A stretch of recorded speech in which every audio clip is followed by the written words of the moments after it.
Today's teaching is for a lesson of civics. Salient features of the Constitution. Point number 1. Single citizenship. What is single citizenship? Unlike America,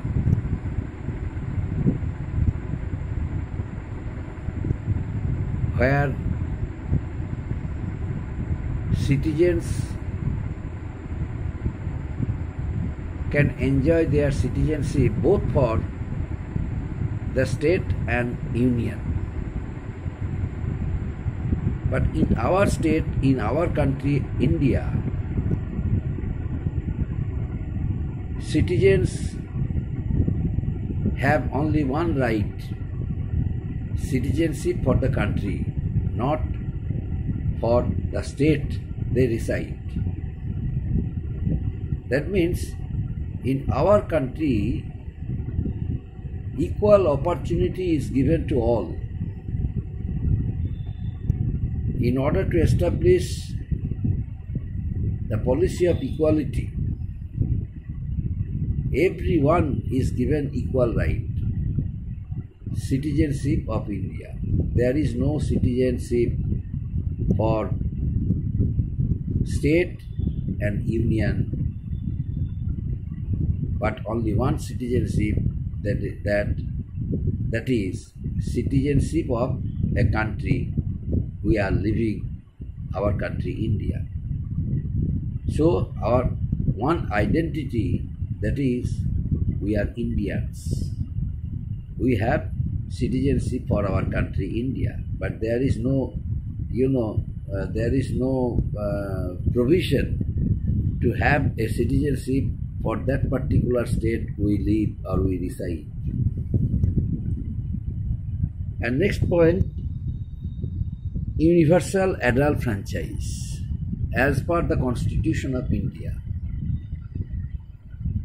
citizens above the age of 18 can cast his or her vote in order to form a government without being obstructed on the basis of caste, creed, sex, religion and language. This is known as, my dear students, universal adult franchise. This is a very important part of our Constitution. Citizens of 18 years of age can cast his or her vote in the formation of a government. They choose their candidates by casting votes and decides whether that person can shoulder responsibility for the country as well as for the citizens. That's why this part, universal adult franchise, is a very important part of our Constitution. The Constitution maker has provided for the citizens. Next one, fundamental rights. Another important rights of the citizens of India are fundamental rights. Fundamental rights are the rights of the citizens is justiciable to a court of law. And who is the protector of the fundamental rights of the citizens? The Supreme Court of India. The Supreme Court is the protector of the fundamental rights of the citizens. That means the fundamental rights, if any fundamental right of a citizen once is violated, in that case that person can go to the court, and by issuing a number of writs, the Supreme Court protects the fundamental rights of the citizens. Fundamental rights is the independent rights of the citizens. These rights help the citizens to fulfill their aims, to help them to lead a very independent life. for their all-round development. The citizens of India, with their fundamental rights, can build up their careers, can establish healthy relationship within the society they are living. It can help the government in all respects so that the government can run smoothly. So these are the most important part of the citizens. They can exercise their fundamental rights without being violated, without being obstructed by anyone else. These rights are justiciable, as I mentioned earlier, to a court of law. But in emergency time, during emergency, our fundamental rights are temporarily suspended, and as soon as emergency is withdrawn, citizens can get back their fundamental rights.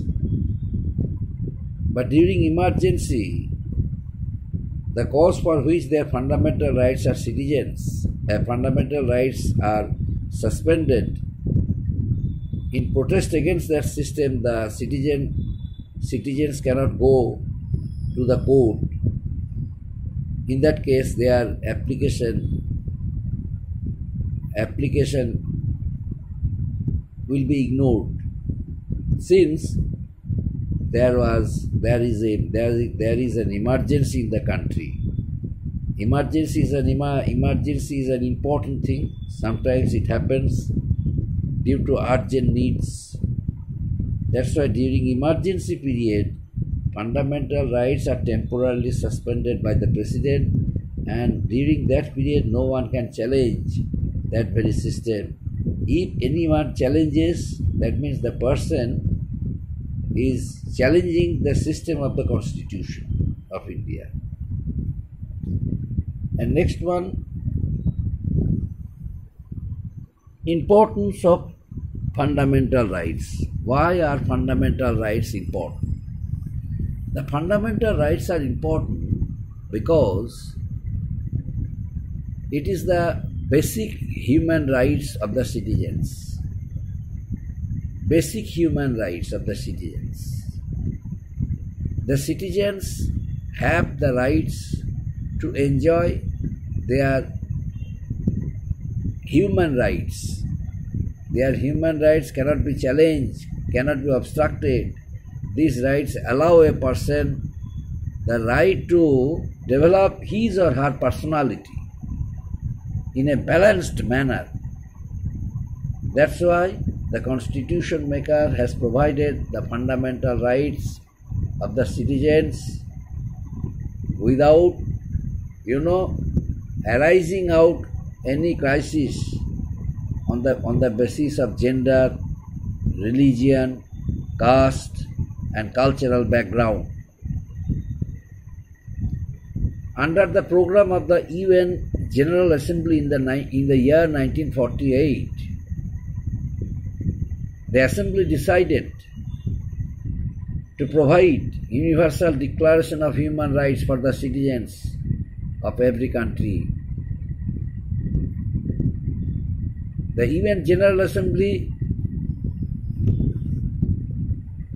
approaches to the constitution makers and different constitutions of the world to make the human rights,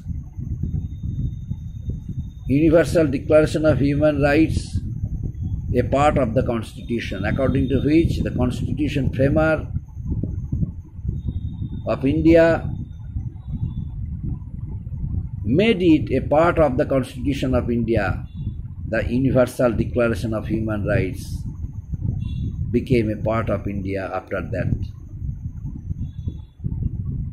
Because our Constitution maker immediately felt that these rights should be a part of our constitution. That's why he did it so. So they selected the rights that studied India's socio-economic and political conditions and modified these things to suit our needs. That's why fundamental rights of the citizens are very important. It is very important in a sense. Our country is a democratic country. And for that reason it ensures freedom of thought, expression, so that each citizen is allowed to freely think, to freely choose the government, to freely help the government to run so that it can run smoothly. So this serves as a check on the arbitrary action of the state. They safeguard the interests of the people. These rights are necessary for harmonious development of people. They provide equal opportunity, equal status, and opportunity to all, and to protect people from being exploited. For that reason, the fundamental rights are very essential, very important to each and every citizen of our country. Since it allows citizens to think freely, to take decisions independently, not to rely on others unnecessarily, it helps the citizens to fulfill their aims and objectives, his or her aims and objectives, and to encourage them to act as a good citizen of the country. That's why this rights is very important to the citizens. It provides equal opportunity, equal status, because no one can exploit the rights of the citizens. These fundamentals are justiciable to a court of law, as I mentioned earlier. The citizen can go directly to the court, but to the Supreme Court, because Supreme Court is the protector of fundamental rights. But these fundamental rights cannot be challenged during the period of emergency, because during that time fundamental rights of the citizens are temporarily suspended.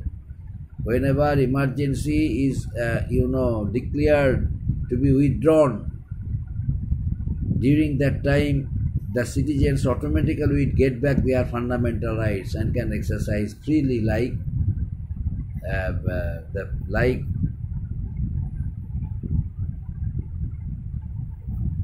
previous activities. So this is about fundamental rights. And last point, my dear students, lengthiest constitution.